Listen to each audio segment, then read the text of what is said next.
Hey everybody, I'm Rich G. And I'm BJ Flagg, and this is episode 325, 2024, goal setting, building your goals and objectives. Hi y'all, and welcome to the best small business show. We are devoting our December podcast to all things goal setting for 2024.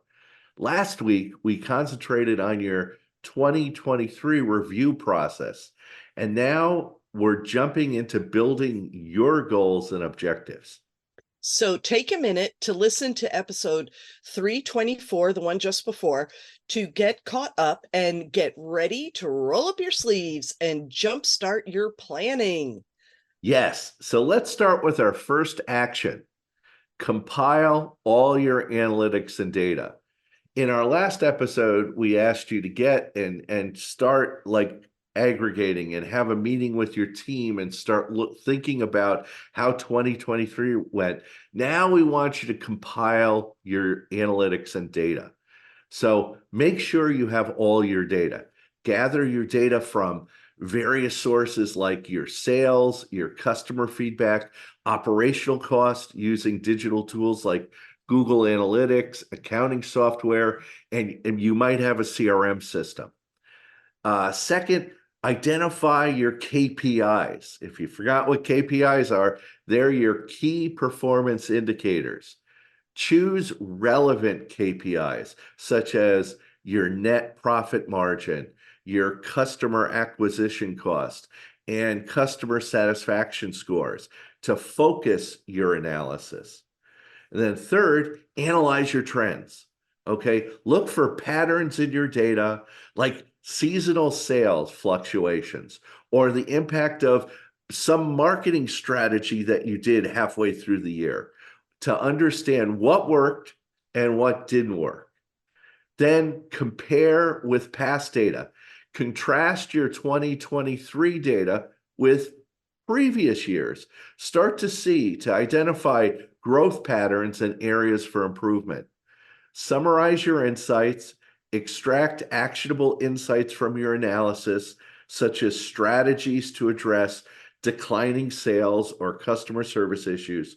And then finally, because it's the holiday season, wrap it up in a nice bow. Use charts and graphs to present your summarized data clearly, providing a foundation for BJ's action number two.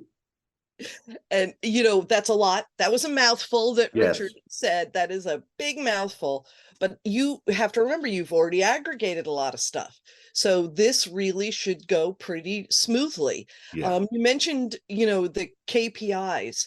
Your KPIs aren't going to be the same as the next guy. If you have products or you have services consulting, your KPIs are going to look totally different. What is important to you? So just bear in mind that, just don't do the usual. Do ones that are going to be impactful for you. So, action number two from your review report, think of the goals and objectives in terms of the divisions in your company. Consider the divisions of sales, marketing, and books or focus on, like a product line for each of the goals to get granular. You'll benefit from how you can smoothly go into the this part of the process. Look at your sales. They think, those salespeople think in quotas. Give them quotas. Also, make them aware of any new product developments and what the year's going to, what it looks like. You want to make sure this section sing about all that they need to know for the best sales force. If there is a goal for, is there a goal for continuing education? Is there one aimed at going to markets and conferences and shows? Make sure that you are ever expanding their knowledge. Another one is look at the marketing group. These guys did a fantastic presentation for the review session. They did. Now, at this meeting with them, on any you want to meet with them on any product or service developments, and some blue skying about 2024 is definitely in order. You want to get them excited about all the possibilities for the new year.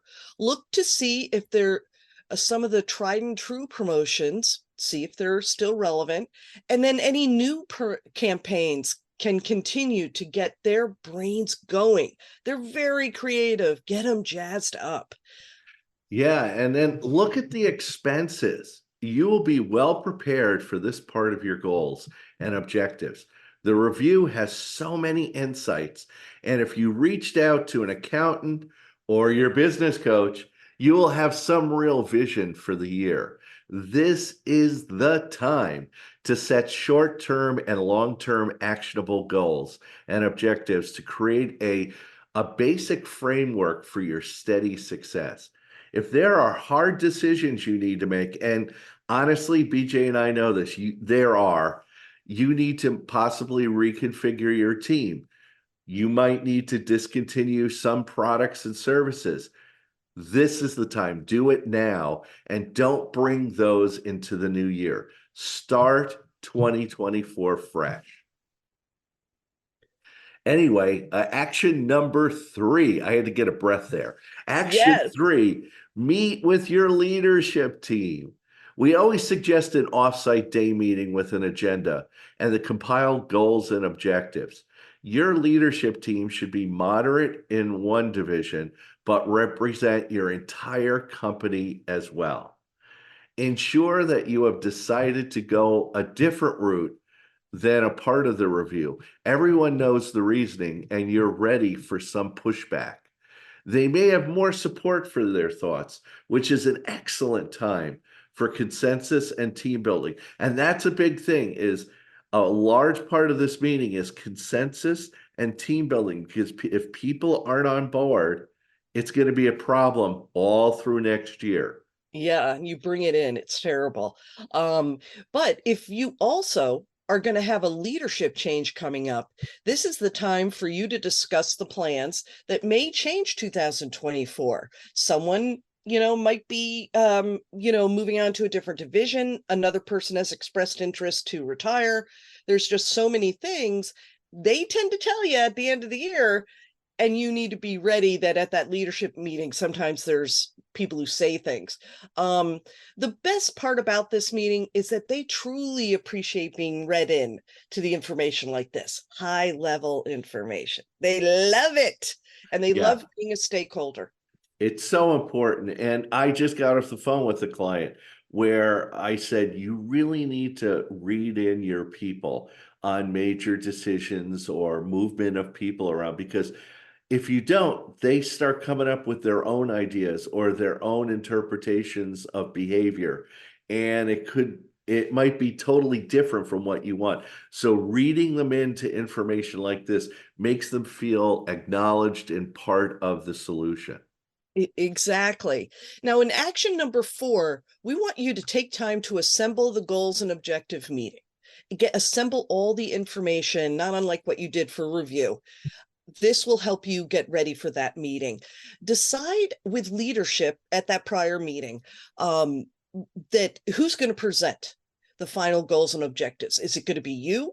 Is it going to be the various groups? Get that all ironed out.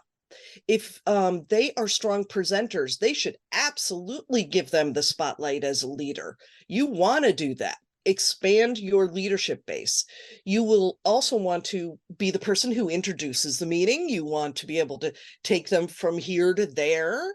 Have them introduce the next presenter with a vote of confidence so that the people get it, that the leadership team all knows each other, they have a vote of confidence with them, and that they're kind of all connected. It's really important. And then you do the wrap up.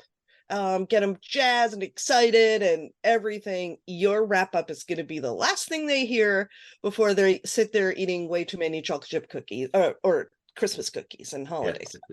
Yeah.